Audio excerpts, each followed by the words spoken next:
Hello everyone, welcome back to the session. Am I clearly audible to all of you?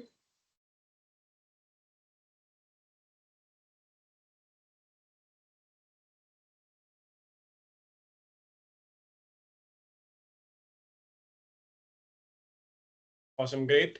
So I'm hoping you all are excited to get more into the concepts of inter-VLAN routing.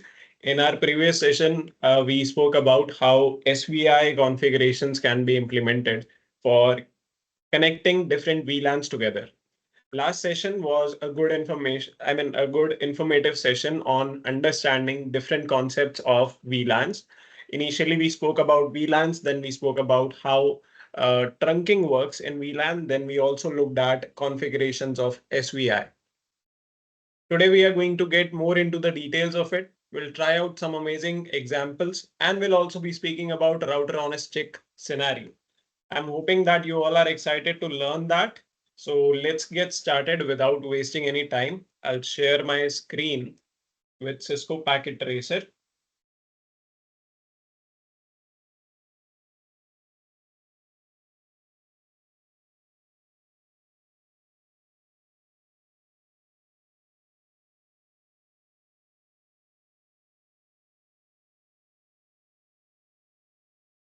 I hope my screen is visible to all of you.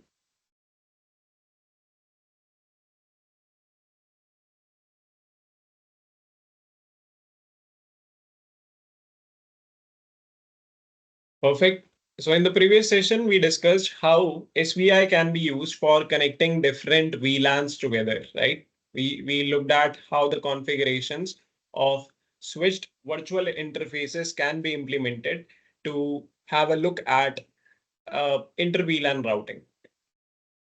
Today we are going to understand another concept, which will include the routing as well between different SVIs. So again, it's an additional topic, not something that we usually discuss in CCNA, but I would like to introduce you all to this as well, as it can give you a really good insight on how it works in production environment. So let's get started. Let's see how that goes. I will create two SVI scenarios. This is my first switch. This is my second switch. I will connect some end devices here and some end devices here. Let's connect the cable.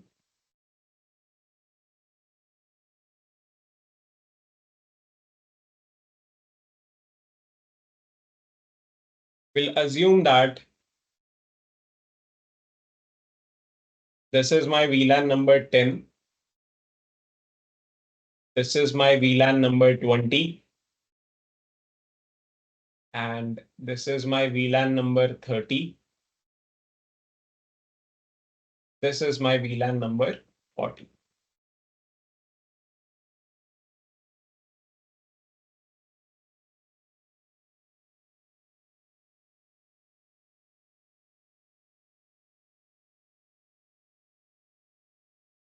VLAN 10, name sales, network 192.168.1.0/24. We'll assume this as VLAN 20, name marketing 192.168.2.0. VLAN 30, name HR 192.168.3.0. VLAN 40,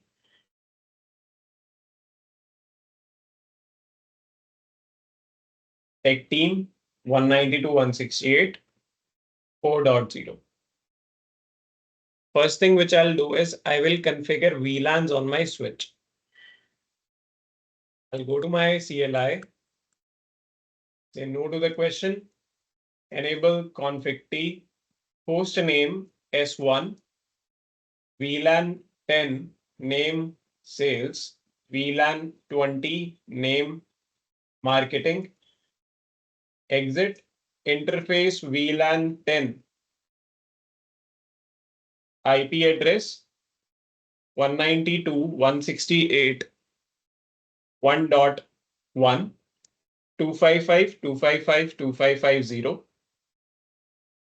no shut, exit. Interface VLAN 20, IP address 192.168.2.1/24, no shut, exit. Along with that, I will create DHCP pool this time for providing IP to my devices of VLAN 10 and 20. Simple configuration like we have done earlier on routers as well. So IP DHCP pool A for the network 192.168.1.0, 255.255.255.0 with a gateway address of 1.1.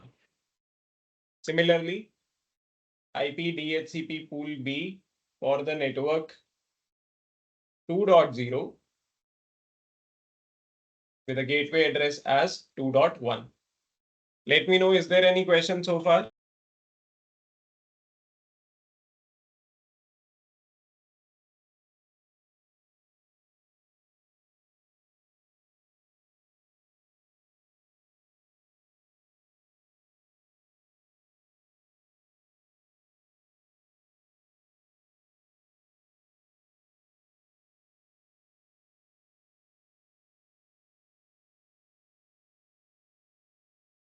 Perfect. So we'll continue and we'll assign IP to these end devices.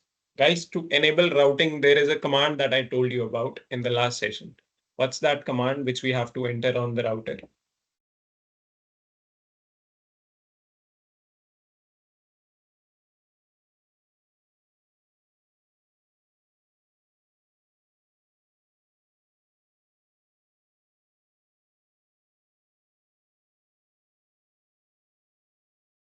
IP routing. So I will enter that as well, IP routing, and we are done. Exit. I will go to my PC0, desktop IP, DHCP, and let's see if we get the IP address. It got failed. Let's try again because we have just enabled IP routing, so it might be taking a little time. Okay, it's still failing. Are we missing on some step? What do you think? We have created the VLANs, but we missed on assigning interfaces to these VLANs, correct? That's a missing configuration here, which is why I'm not able to receive IP on my end devices. Let's do that as well. Config T, interface range FA0/122, switch port mode access, switch port access VLAN 10.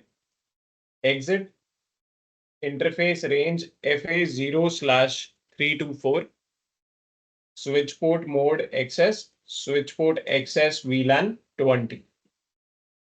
Then I'll go to PC0 again, IP, and once the interfaces are up, we'll try again. PC0, DHCP. And this time it works. We have got the IP, we have got the subnet mask, we have got the gateway. PC1, desktop IP, DHCP. Perfect. PC2, desktop IP, DHCP. PC3, desktop IP, DHCP. Now same setup I'll create on the right side for VLAN 30 and VLAN 40. I'll go to my switch, CLI, say no to the question, enable config T, host name S2, VLAN 30, name HR, VLAN 40, name tech team. Exit, interface range FA0/122, switch port mode access, switch port access VLAN 30. Exit, interface range FA0/324, switch port mode access, switch port access VLAN 40. Exit, interface VLAN 30, IP address 192.168.3.1/24. No shut, exit, interface VLAN 40, IP address 4.1/24. No shut, exit.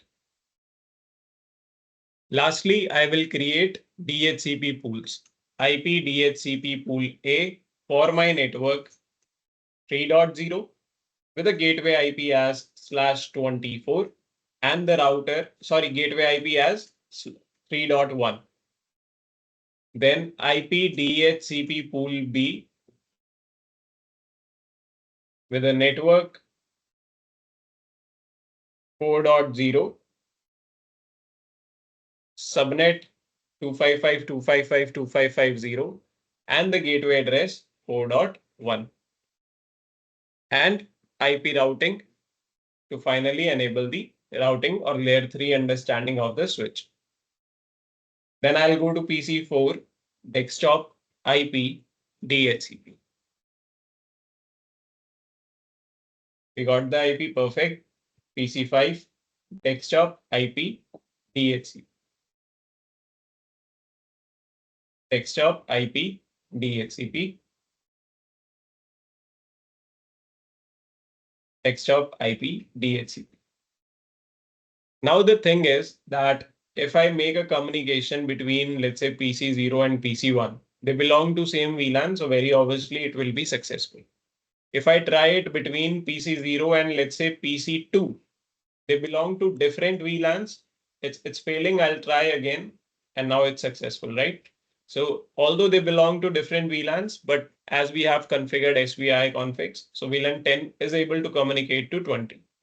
Likewise, PC4 and PC6 would also be able to communicate successful, right? So it works well. Now my task is to connect these two switches also so that the VLAN 10, 20 can also communicate to 30 and 40 and vice versa.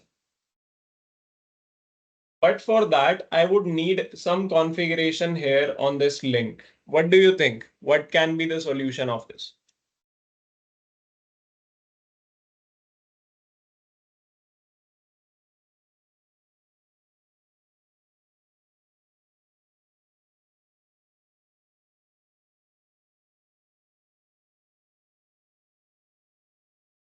Okay, as I expected, many of you have mentioned trunk link, right? But that's not the case. We cannot use trunk on this layer 3 scenario. First of all, trunk is used for same VLANs. Perfect. Like I guess who has mentioned, like Anuj has mentioned. Trunk is used for same VLANs, right? If I want VLAN 10 to communicate with VLAN 10, in that situation, I can use trunk. Secondly, trunk is a layer 2 concept. Now we are working with IP networks, so we are on layer 3. We cannot use trunk to exchange the network information, right? These are different networks. These are two different networks. So when we have got different networks connected to the devices, we use a routing protocol to make them learn about each other's connected networks. Do you all agree? That's what we have learned in our routing section. Yeah.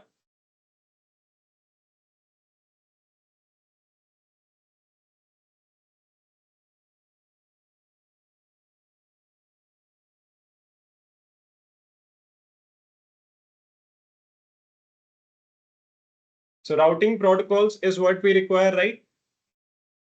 Now to implement a routing protocol, let's say we'll go for EIGRP. What were the three rules for EIGRP? First is same autonomous system number, which is not a problem. I will put them in the same autonomous system here. Let's say EIGRP 10. Second is their K values should be same, which by default is going to stay same, right? Third is that they should be participating on same subnet, which is basically that their connecting network should be same. So let's say we'll go for 12.10.1.0/24. Okay. Now to implement this subnet, I'll need to configure IP on FA05 and FA05 of both the switches. But these are switches. Can we put IP on them? Let's try to figure out. I'll go to the switch. I'll go to the interface FA05 and I'll run the command IP address 12.10.1.1/24, enter. And it gives me an error. The error is invalid input detected. Why is it giving me this error? Because by default, my switch interfaces will be operating on layer 2. And on layer 2, we cannot configure IP. Right? IP is a concept of which layer, guys? Let me know in the chat. IP is a concept of layer 3, right? So in order to convert this interface into a layer 3 interface, we use a command called no switch port. So we'll write that command no switch port. After that, my interface gets converted into layer 3 interface. And then if I try to assign IP address on it, we can see without any error, it got assigned. Make sense? I can take the exit now, and I have to follow the same process on the other side switch also. On S2 also, I will go to FA05.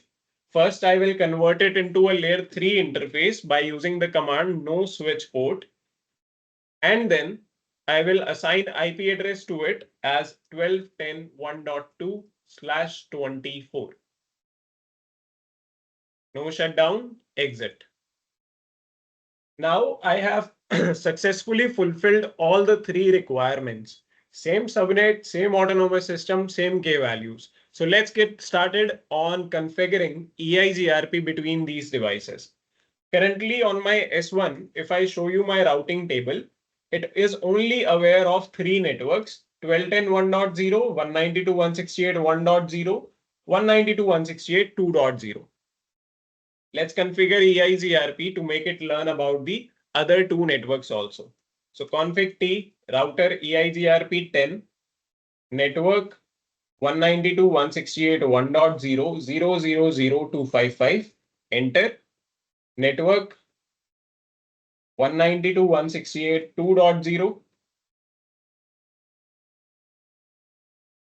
0.0.0.255. Network 12.10.1.0, 0.0.0.255. Exit.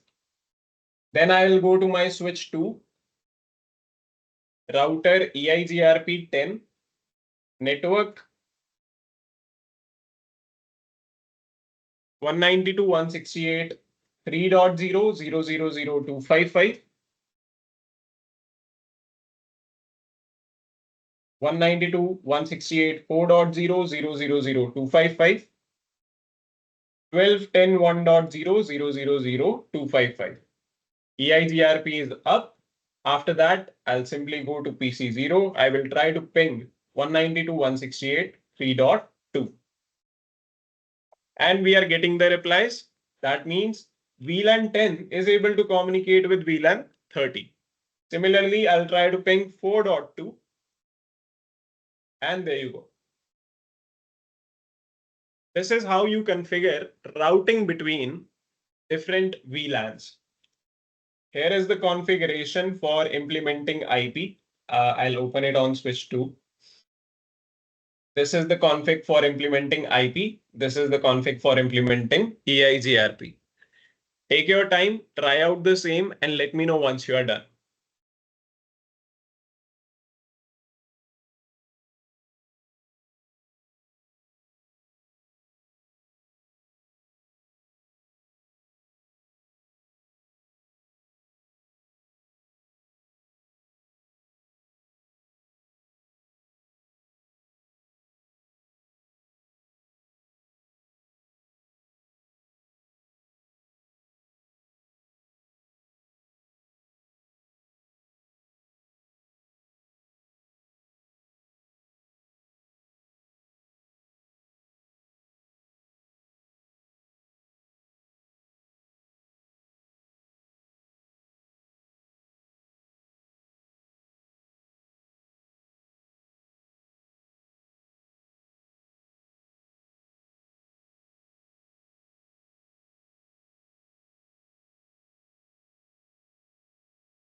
Trunal, I have given you guys time to try the same configuration. Once you are done with this example, we will move ahead towards understanding router on a stick configuration.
All right. So are we good to proceed ahead with the discussions?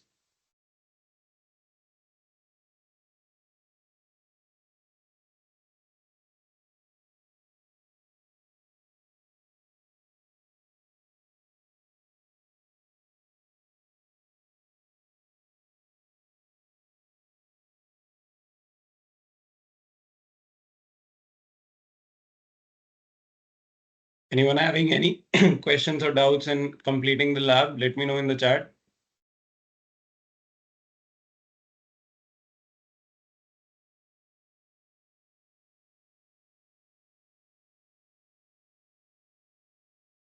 Nancy, your question is valid and very correct and very nice also. The SVI interfaces that we create, they are by default layer 3. So we don't need to use no switch code on those interfaces, but on physical interfaces, they operate on layer 2. We have to convert them into layer 3 by typing down the command no switch port.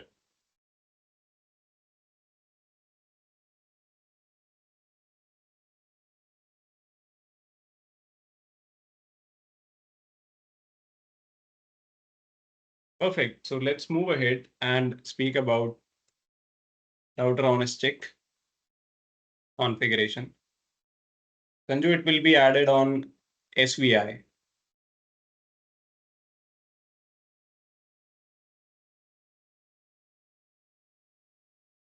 So for router on a stick scenario, the layer 3 device, which will be responsible for routing traffic between VLANs, is going to be my router. Along with that, I'll take one switch. Now this switch can be a layer 2 switch simply because it doesn't has the job of routing traffic. It simply has the job of managing VLANs. So it can be a layer 2 switch also. And then there will be some end devices like this. I'll connect all these devices together.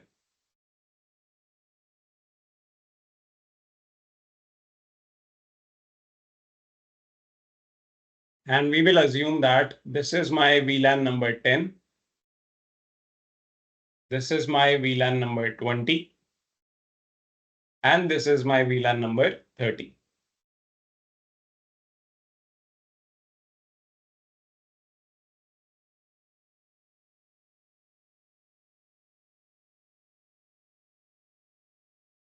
(210 1.0/24). Then this will be VLAN 20, 210 2.0/24, and the name is going to be marketing.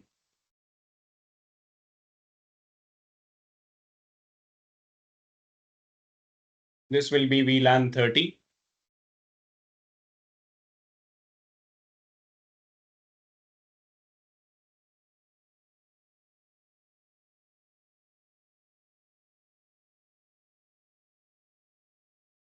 Tech team and 210 3.0.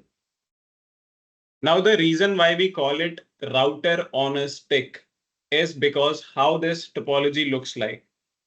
If you see the topology, it seems like that router is placed on a stick because there is always going to be a single interface which connects me to my switch. Okay. Now it arises a couple of questions. The very first question is, who is going to perform the routing? And we have got a very valid, obvious answer to it that this is a layer 2 device. So obviously it will be router who will perform routing, right? Now to perform routing, I will need gateway. I'll need a gateway for VLAN 10, for VLAN 20 and VLAN 30. So for VLAN 10, I'll need the gateway 210 1.1. For VLAN 20, it will be 2.1. And similarly, VLAN 30 will be 210 3.1. But the question is that what IP shall I configure on FA00? Do I configure 1.1? Do I configure 2.1 or 3.1? What exactly? This is where we utilize sub interfaces.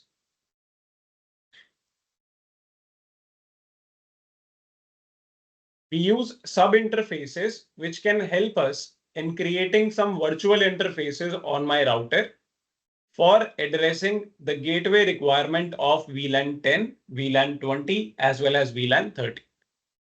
For example, I will create a sub interface FA0/0.1,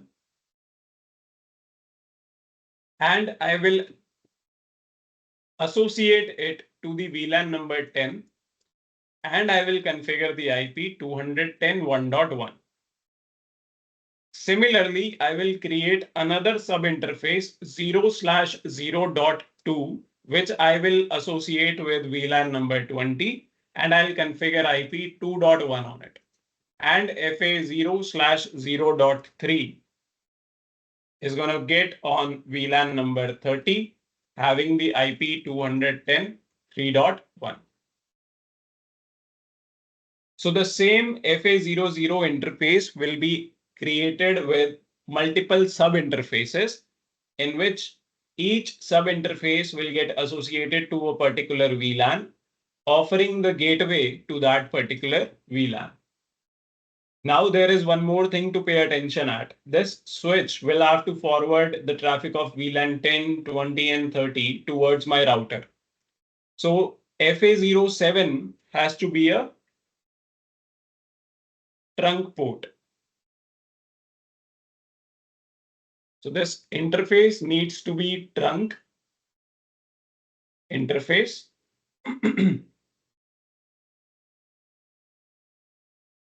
Yeah.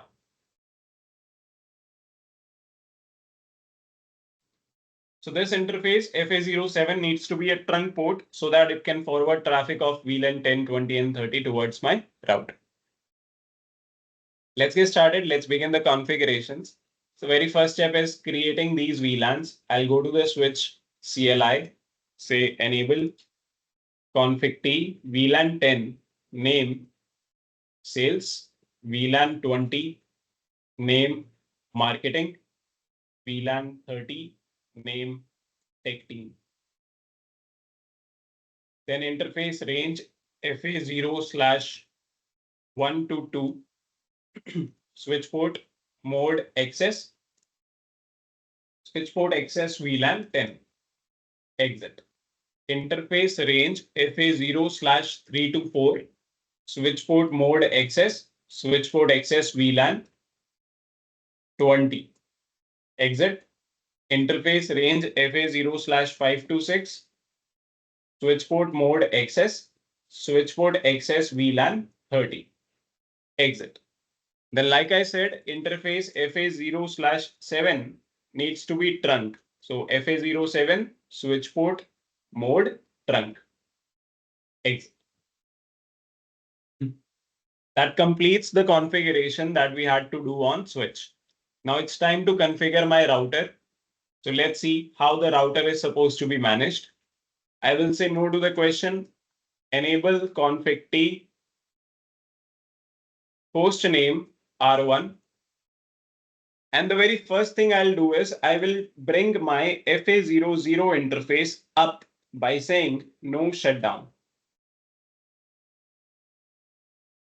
I'm not going to configure any IP on FA00 because, like I said, I'll be putting IP addresses on sub interfaces. So I will take the exit and I will create my sub interface FA00 dot question mark.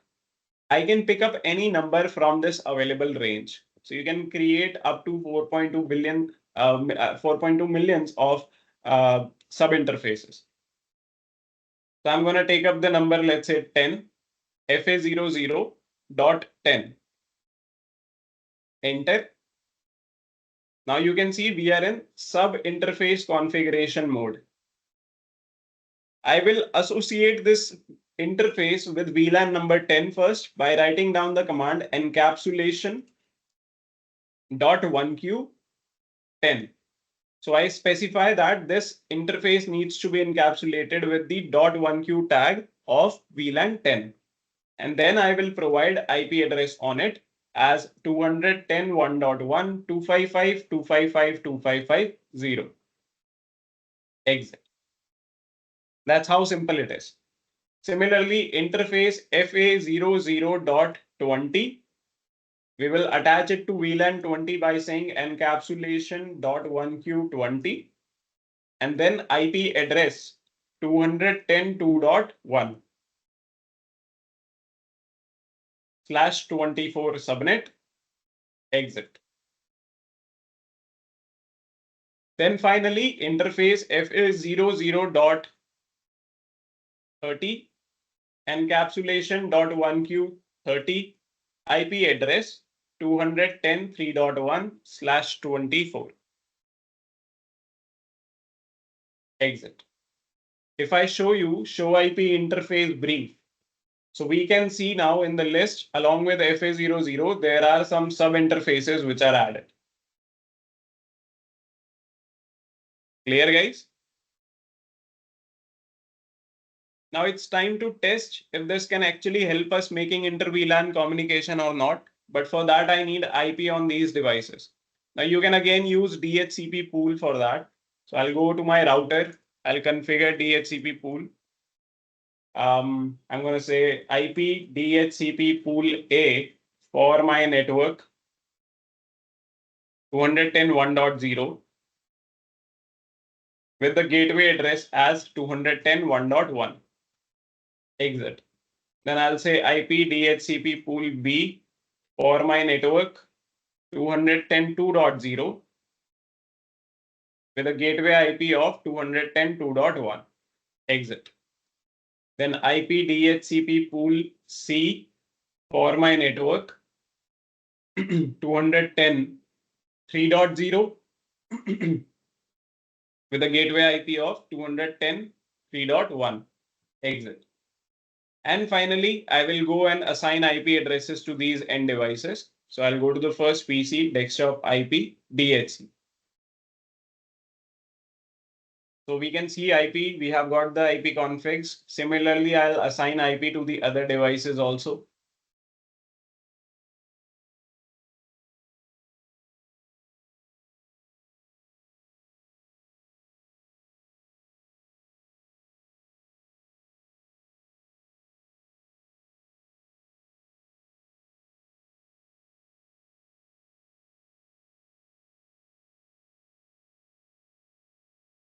IPs are assigned successfully. I'll go to my PC and I'll try to ping 210.2.2.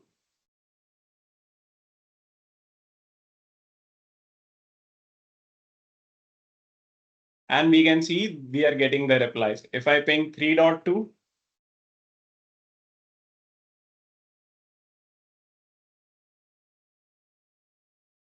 I'm getting the replies, right? That's how the router on a stick configuration works. We have a question.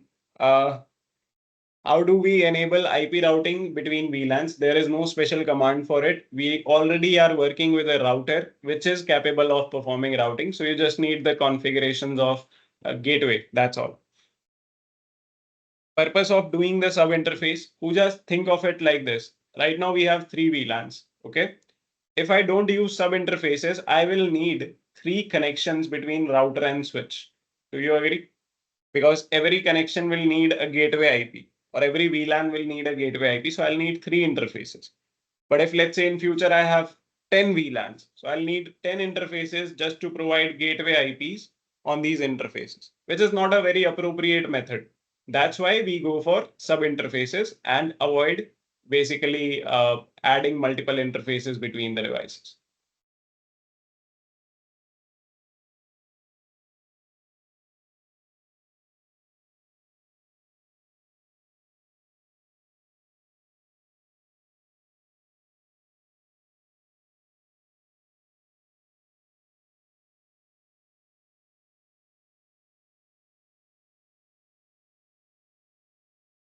We have a question. What does the encapsulation.1q command is doing? Encapsulation.1q command is used for tagging your SVI, tagging your sub interface with the VLAN. So I created FA00.10, but we never defined for which VLAN it is going to work, right? So by using encapsulation.1q10, I am telling the router that this is used for VLAN number 10.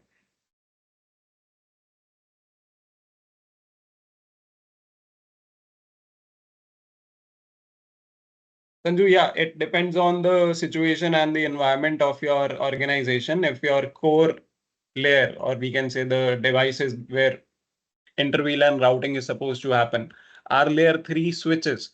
So you will obviously going for SVI. Otherwise, it's a router. So it depends completely on how the design is created for your network.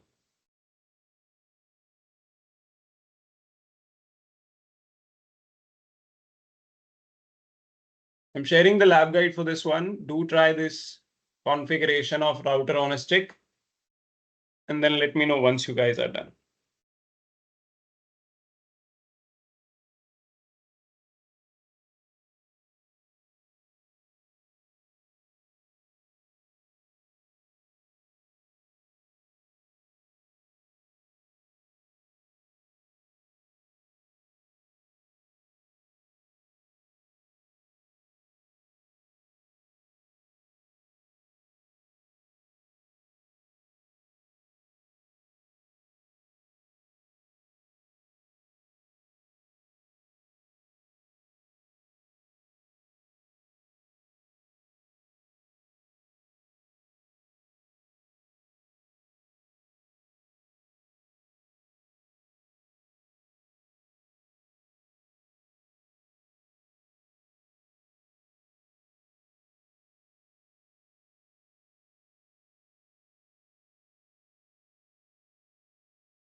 Yeah. Are we all done with the configuration, guys?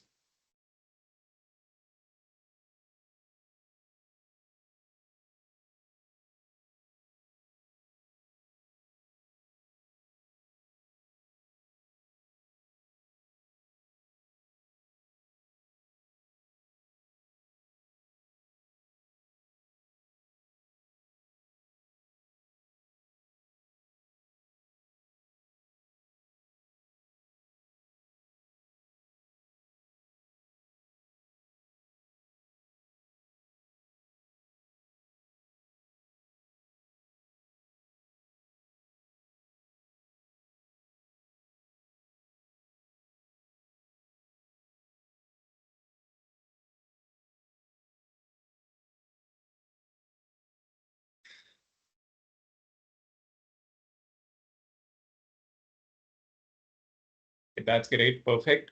So now we are going to talk about some layer 2 discovery protocols, and they will be really helpful in creating a topology in scenarios where you don't know how your network looks like, right? So there are two concepts, Cisco Discovery Protocol and Link Layer Discovery Protocol. Cisco Discovery Protocol is a Cisco proprietary protocol. Can anyone tell me what does a proprietary protocol mean?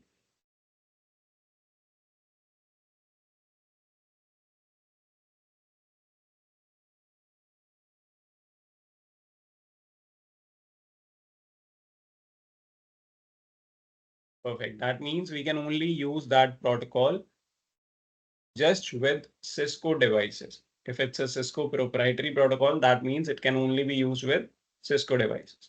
So CDP stands for Cisco Discovery Protocol and can be used for discovering the connected devices. For example, here, if I need to figure out what all devices are connected to my router, I can go into the enable mode and type down the command show CDP neighbors. Enter.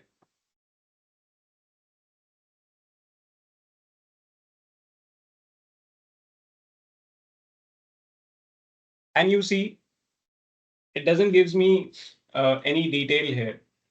But similarly, in this topology, for example, if I go on to my switch number one, and I say enable show show CDP neighbors.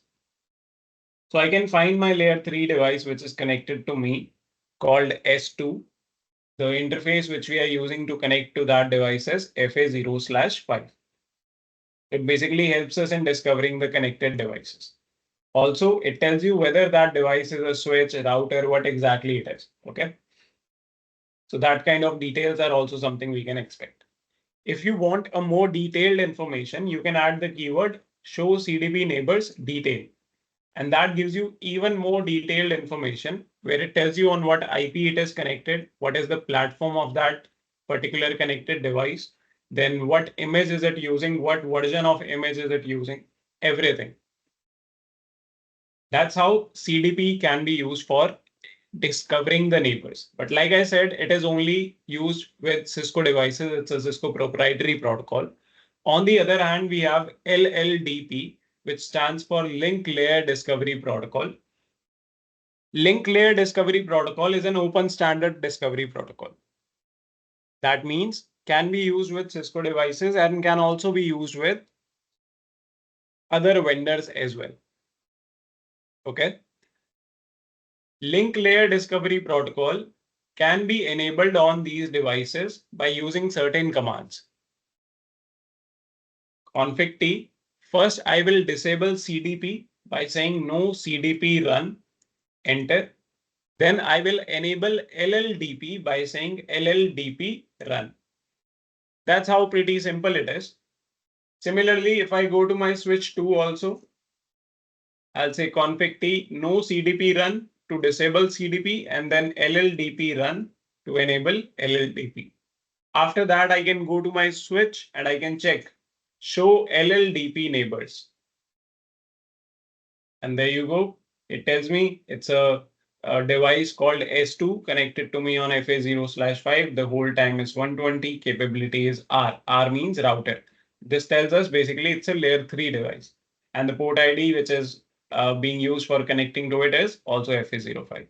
If I say show LLDP neighbors detail, so it will again give me a detailed information. Will give you the chassis number, the port number, the host name, this details about the image which is being used, everything related to that particular device. So that's how the simple layer 2 discovery protocols are used. It's a layer 2 protocol, CDP and LLDP, for figuring out what all devices are connected to us. Clear, guys?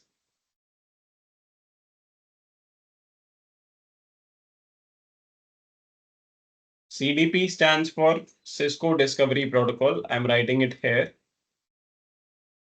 Cisco Discovery Protocol. LLDP stands for Link Layer Discovery Protocol. Try out the quick commands. Try to use these commands, show CDP neighbors, LLDP neighbors, and the details, all of that quickly. I'm giving you 5 minutes, and then we will speak about the next concept.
I'm hoping that everyone must have tested this configuration by now.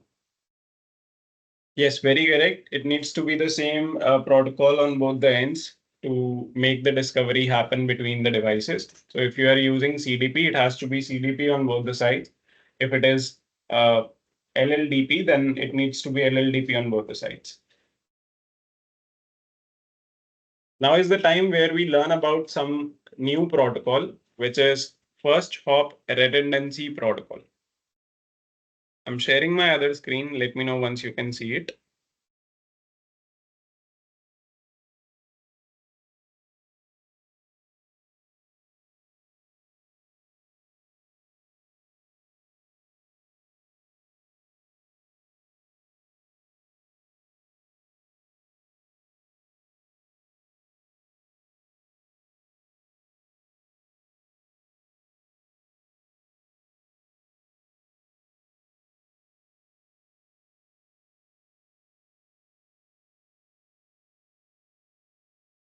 The concept we are going to look at now is called first hop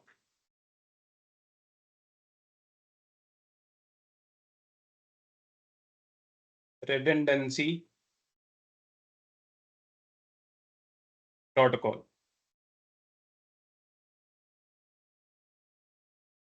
First hop redundancy protocols are used for providing gateway redundancy. What is the gateway? Basically, our exit point, right? For example, you have a network connected to your switch 1. You're connected with a router. This router connects you to another router, which takes you, let's say, to internet. Okay. Redundancy term is basically used for giving an alternative option. When you have an alternative option, that means you have a redundancy in your network. Right now, the only way of going to the internet is via this particular router, right? So it's not redundancy. But if I say I have added another set of device here like this, then this is now a redundant topology. Why? Because if this link goes down, still I have some alternative ways to reach my internet. Make sense? That's the concept of redundancy. But that's not what we are discussing right now. We are discussing first hop redundancy protocol, first hop redundancy. Who is the first hop for this PC? Like if this PC wants to go out of the network, who will be the first hop where it will forward the traffic? Can I say my default gateway? Right? So when we speak about redundancy of the gateway, we use first hop redundancy protocols. What does that mean? That means now there will be two gateways. S1 will be connected to two routers.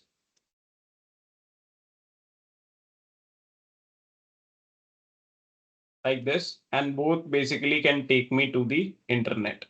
So that if in a given situation, R1 goes down, then the other router R2 can become my default gateway.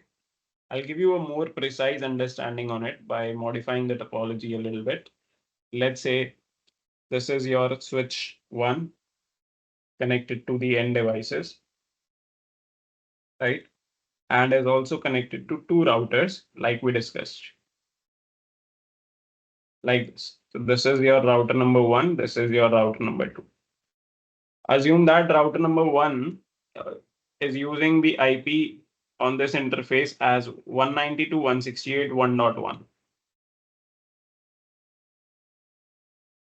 And router 2 here is using 192.168.1.2. Okay. So if in case R1 goes down, I want my PCs to forward their traffic via router 2. But the thing is that these end devices will also be configured with the gateway IP, right? That's what we have learned. So will I configure 1.1 as my gateway or will I configure 1.2? As per the discussion, we said we want R1 to be our primary gateway. So according to that logic, I'll go to my PC, I'll put the gateway IP as 192.168.1.1. But if R1 goes down, will I go to my PC every time and change the gateway IP to 1.2?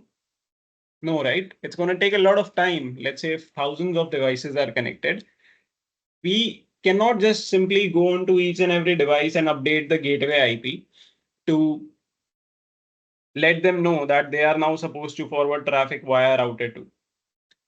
This is where the first hop redundancy protocols help me. There are multiple options of first hop redundancy protocol.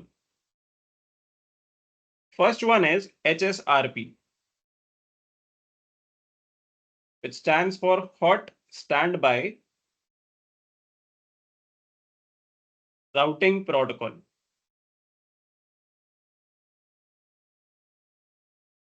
Then we have VRRP, which is Virtual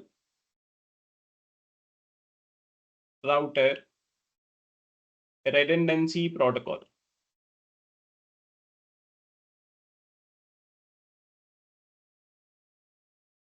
And we have GLBP, which is Gateway Load Balancing Protocol. Our discussion will be just on HSRP. We need not to worry about VRRP or GLBP in CCNA. But just for a quick context, I can tell you HSRP is Cisco proprietary, whereas VRRP is open standard. And lastly, GLBP is also Cisco proprietary, but also does load balancing. So along with providing redundancy, it also performs the job of load balancing. Clear? That's some basic and brief introduction to the three protocols. The one that we are discussing here now is HSRP. So let's get into the details of it, how HSRP work. What HSRP does, it puts a virtual IP between R1 and R2. And that virtual IP will be used as gateway on my end devices. Clear? And between R1 and R2, there will be two devices, or we can say two roles. The router roles in HSRP are first active, second standby. And as the name defines, active will be that router who will forward the traffic. Standby will be used as a backup router. So if assume that R1 is active, so the virtual IP will stay with R1 and all of my traffic will move via R1. But if R1 goes down, my R2 will become active, right? And this virtual IP will now get configured on R2 dynamically and all my traffic will go via R2. This is how HSRP works. Any questions in understanding what the protocol is or how it works?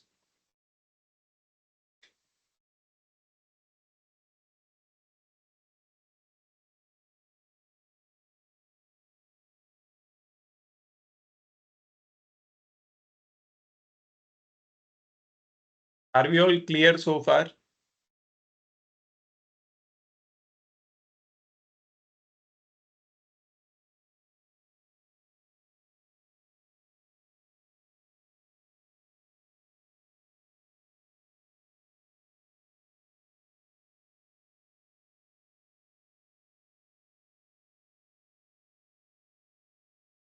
Great.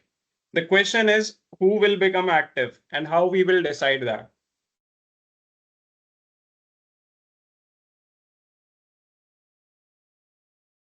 Active router is elected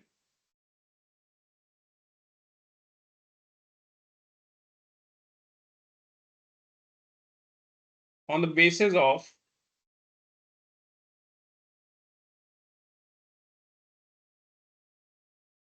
highest priority.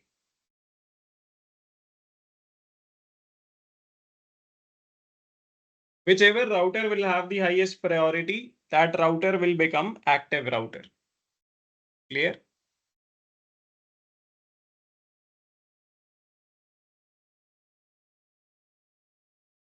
If priority is same,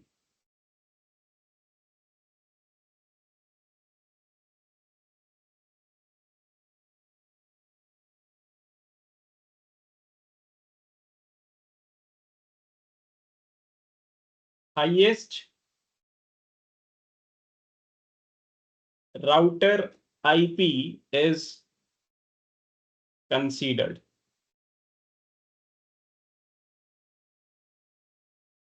So if the priority between the routers is same, we will look at which router has the highest IP configuration. Okay. Then I'll also write down the default priority. Default priority of a router in HSRP is 100.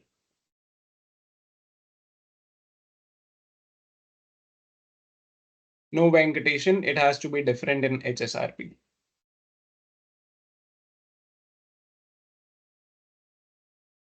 Yes, Sayed. So this is what we are going to try now, for which we will create a small topology, much like this only, and we will implement HSRP configurations on it. Before we jump onto the lab part, any other questions in understanding the protocol?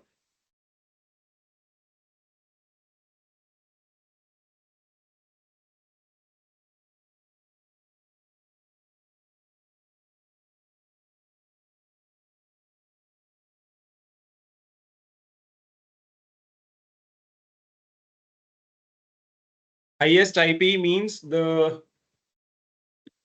just like we were discussing earlier about highest router ID, just like that, a highest IP address means let's say you have on one router, you have IP as 192.168.1.1, and on the other you have 192.168.1.10. So 1.10 wins the election as it is the higher from 1.1.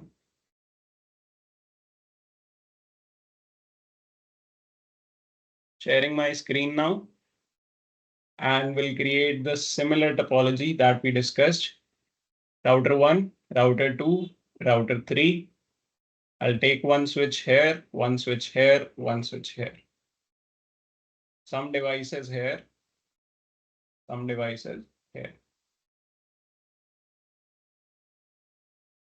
Let's connect all these devices.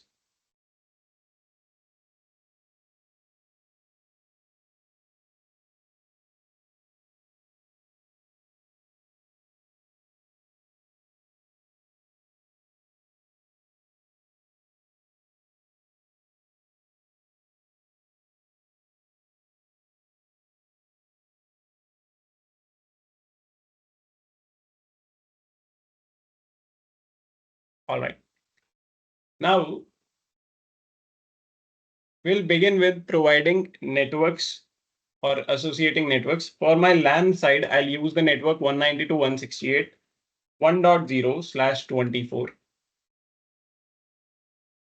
On my router 1, I will configure the IP 192.168.1. On my router 2, I'll configure 192.168.1.2.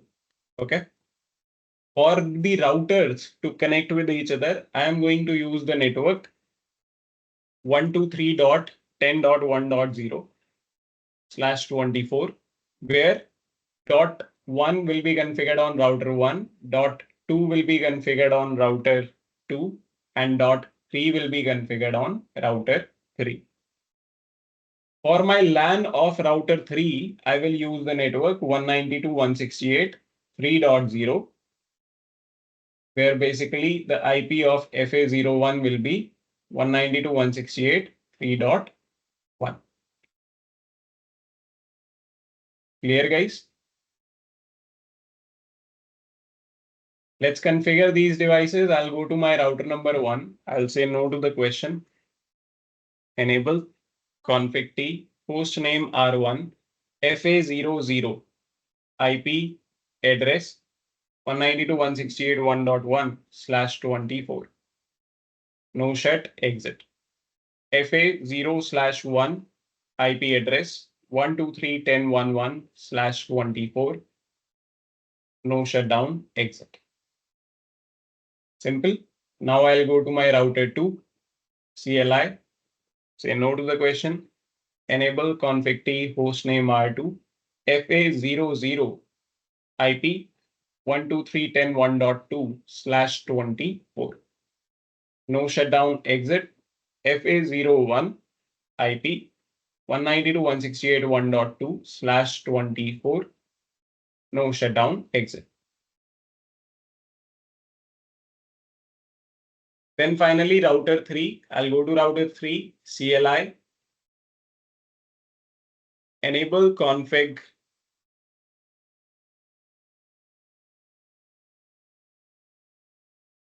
T hostname R3 FA00 IP address 123.10.1.3/24. No shutdown exit. FA01 IP address 192.168.3.1/24. No shutdown exit.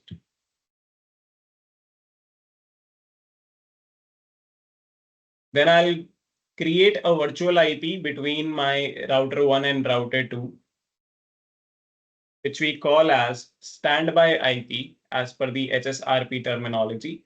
So the standby IP is going to be 192.168.1.254. And like we discussed, the gateway for PC 14 and 15 will be 192.168.1.254. So I'll put the IP configuration as 1. Let's say 10, and the gateway will be 1.254. Then PC 15 desktop IP 1.11, 1.254. For PC 16 and 17, the setup is pretty simple. We have only one gateway. So 192.168.3.2, and the gateway will be 3.1. Now I have taken just the last IP from the range. It can be any other IP. 3.3 with a gateway 3.1. Now, in order to make these devices communicate to these devices, first of all, I require routing. So for routing, I will implement rep on these devices. I will go to my router number 1. I'll say router rep version 2, no auto summary, network 192.168.1.0, network 123.10.1.0, exit. Then I'll go to router 2, say router rep version 2, no auto summary, network 192.168.1.0, network 123.10.1.0. Then finally router 3, router rep version 2, no auto summary, network 192.168.3.0 and 123.10.1.0. Clear, guys? Any questions so far? Okay, we have a question. What is no auto summary? Who would like to explain?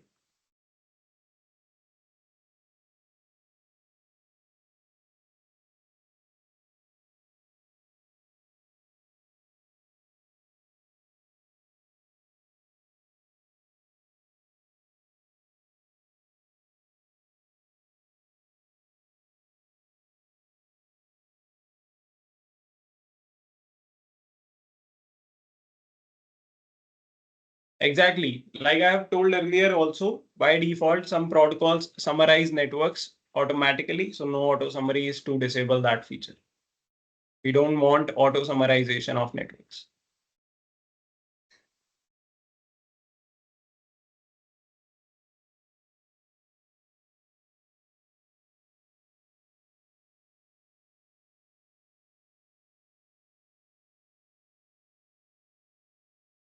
After this, my task is to configure this virtual IP and make router 1 my active router.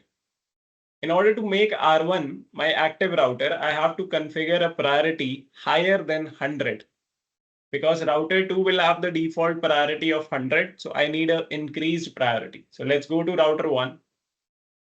and we will go to the interface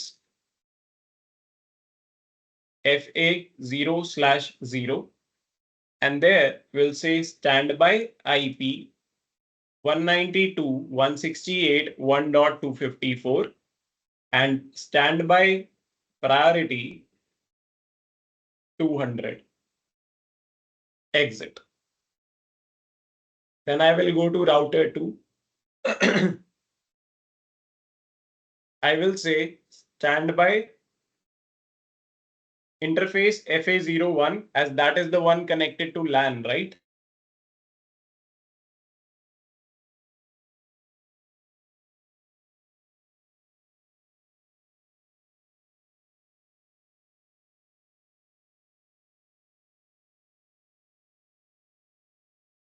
So we have to go into the interface which is connected to LAN, which is FA01 on router 2. Here I'll say standby IP 192.168.1.254. And we will not configure priority because I don't want to change the default priority for router 2. I wanted to keep it as 100 only. After that, I'll go back to my router number 1. We can see some logs of HSRP, right? And we can verify these details by running the command show standby brief. When you will say show standby brief, it tells you the participating interface, the group number, priority of the router, state of the router. It is active right now. Standby router is 192.168.1.2 and virtual IP is 192.168.1.254, which is what we are using as gateway on my end devices. Clear? So if I send some traffic from PC14 to PC16, it will travel via router number 1, correct? As that is my active router. But what if router 1 goes down? Then this standby router shows standby brief. If I show you the details, this is my standby router, right? So this standby router will become the active router. Let's test it. I will go to PC14 command prompt and I will ping PC16 192.168.3.2 continuously by adding -t. Sorry. Ping -t 192.168.3.2. When you add -t, it will keep on sending packets, will continuously send the ping messages to the destination. So let's see. Let's first of all wait for the traffic to come up. Yeah, we have started receiving replies. And guys, as you might be able to guess, the traffic is going via which router? Router number 1 or router number 2? What do you think?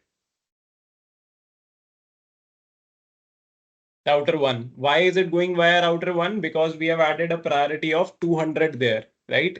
Having a higher priority means it will become the active router and my traffic is going via R1. Now I will go to router 1 and I will shut down the interface FA00, which is one connected to the switch. So I'll say shut down. Now you see this link is down and my traffic would fail. As we can see here, request timed out, right?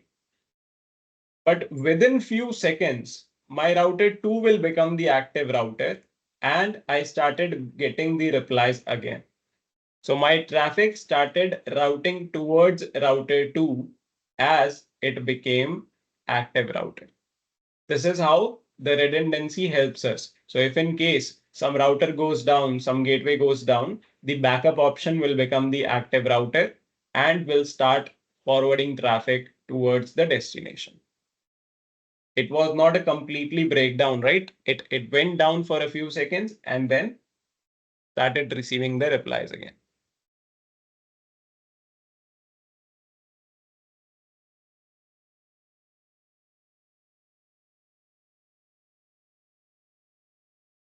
Yeah, definitely, Sayed. If some device is going down, there will be a couple of drops, obviously, to switch to the backup option.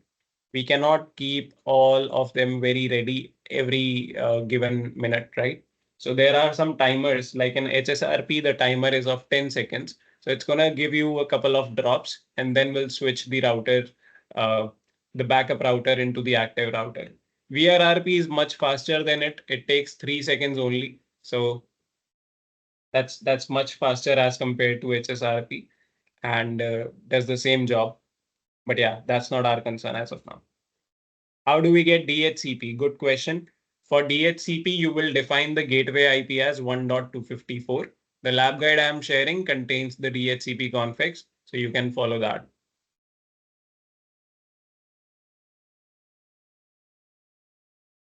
If exactly, if R3 goes down, there is no communication because that's the only router taking us to the destination. We don't have a redundancy on the other end.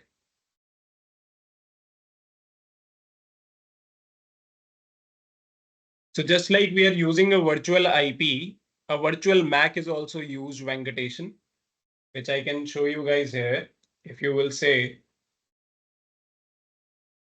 show IP protocols, not show IP protocols, rather show standby detail or show standby. Yeah, just show standby. So you can see it also uses a MAC address. This MAC address is used for the IP 1.254. So it doesn't matter wherever it stays, whether it stays on R1 or R2, the virtual MAC will stay the same, and switch keeps that virtual MAC only for communicating to the devices. Make sense, Venkatation?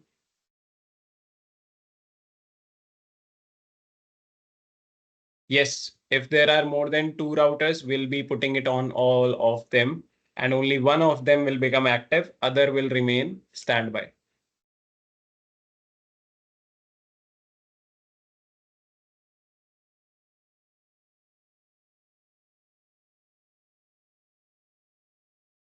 For PC 16 and 17, the gateway is going to be router 3, which means 192.168.3.1. On this side, we haven't implemented any HSRP configuration.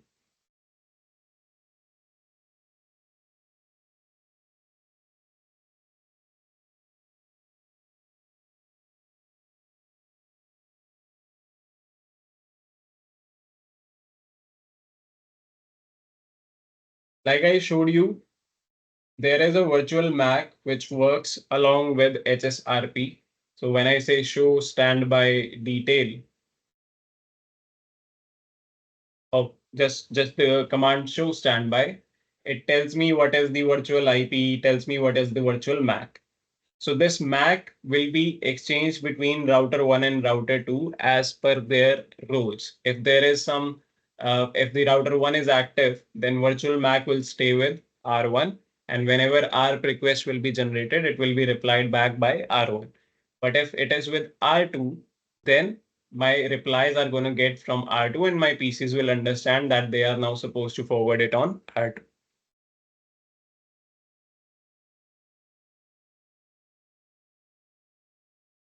Yes, I have used static IP configuration for PC 14 and 15. You can also use DHCP. The gateway IP in that case will be 1.254.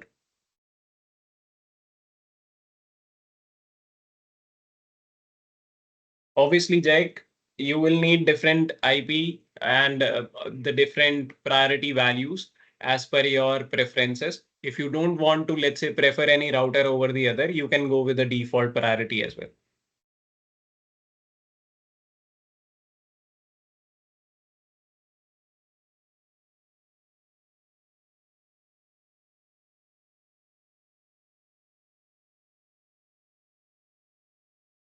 No, you do not share the priority numbers or you do not distribute any priority among the routers.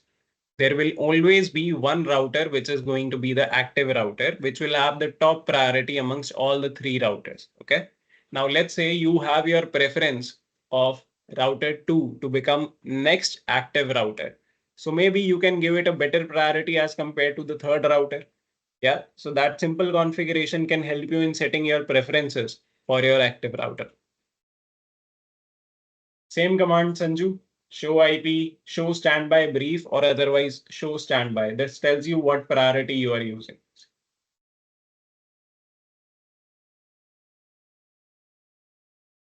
Any other questions?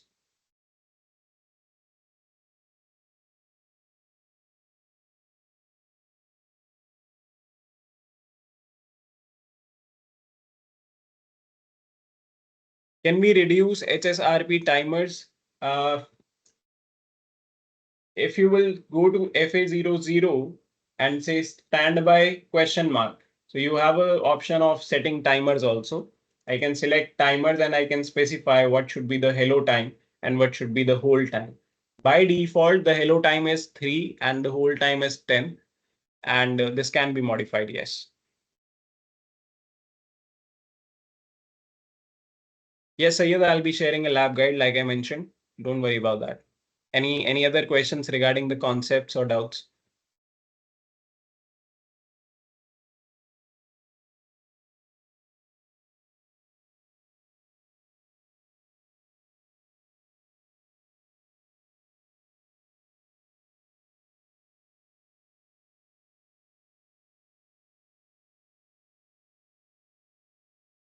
Yes, by default, when I say the default priority is 100, that means automatically they will be operating on a priority of 100.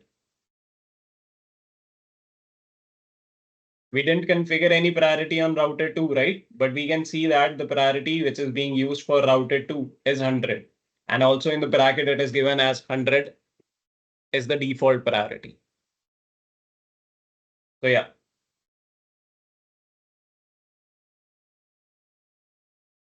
maximum priority that you can configure is 255 with the HSRP version 1. If I show you standby priority question mark. So it can range anything between 0 to 255.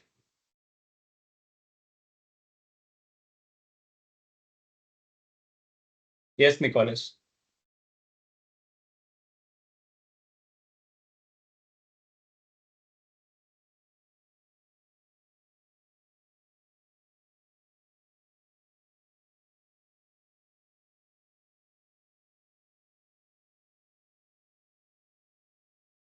I've shared a lab guide which contains DHCP configuration in a similar scenario. I haven't used it because we have practiced it a lot many times. That's why I skipped it and gave a static IP simply. But yeah, if you wish to look at it, you can use the lab guide. Yeah, it runs with all the routing protocols. I'm using a rep. The lab guide is with EIGRP. So you can test it with EIGRP or OSPF, whatever you like.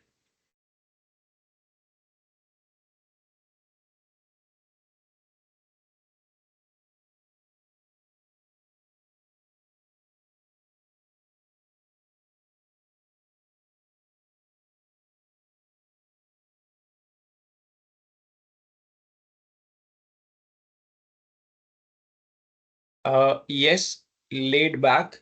Also, it's a request. I have said earlier also, please put your names as your username so that I can call you by your name.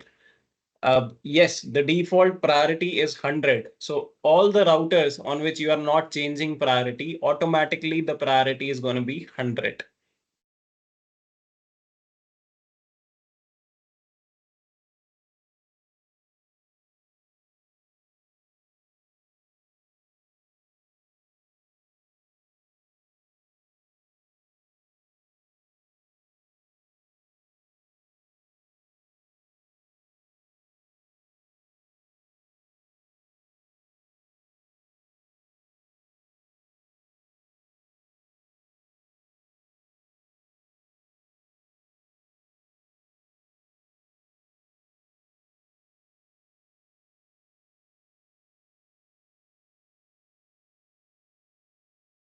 So if we have, let's say, more routers and on one router we have the highest priority, so it should be very clear that that router will become my active router, right? After that, all the other routers which are there having the default priority. If the election is supposed to happen between them, then we will look at highest IP address. When priorities are same, we have discussed we look at the highest IP, right? So if the priorities are same for the other routers and election is supposed to happen between them, we'll go for the highest IP of the router.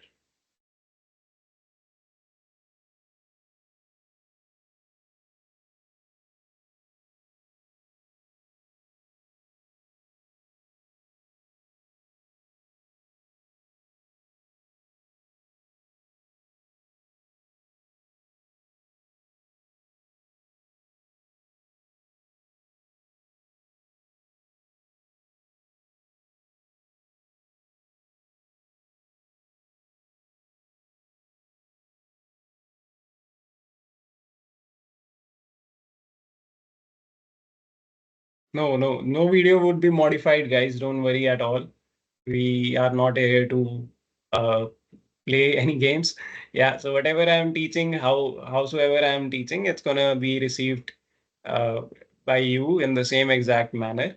Like it is mentioned earlier also a good number of times in the group that we have kept everything same. Whatever we do in the paid one, we are doing it here also for you all. We are providing the same material, same lab guides, everything will be same only. And the videos also stays exactly what we have discussed, and all the questions, all the discussions, they all will be there. But yeah, I'm not sure when exactly you guys will receive the recordings.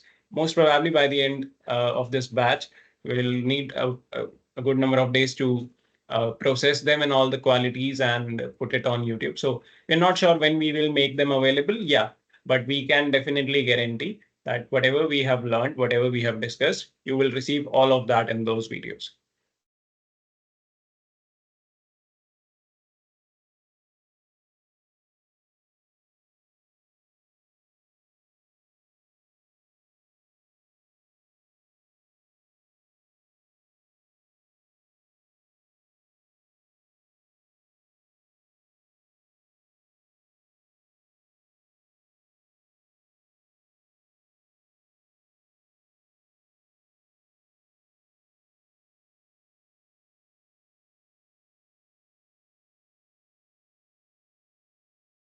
Okay, I think we are good with the understanding of the protocol, and the concepts are clear to all of us. So that's what we had to discuss today. And do practice whatever we have covered in the session today. Do try the same at your end. And we shall connect tomorrow to continue the discussion on some more layer two concepts and understand how do they work. So thank you so much. I hope you enjoyed the class today. I'll see you all tomorrow at the same time. Yeah, it's really nice. Okay, thank you so much. Yeah, thanks a lot, guys. Bye bye. Take care. See you tomorrow at the same time.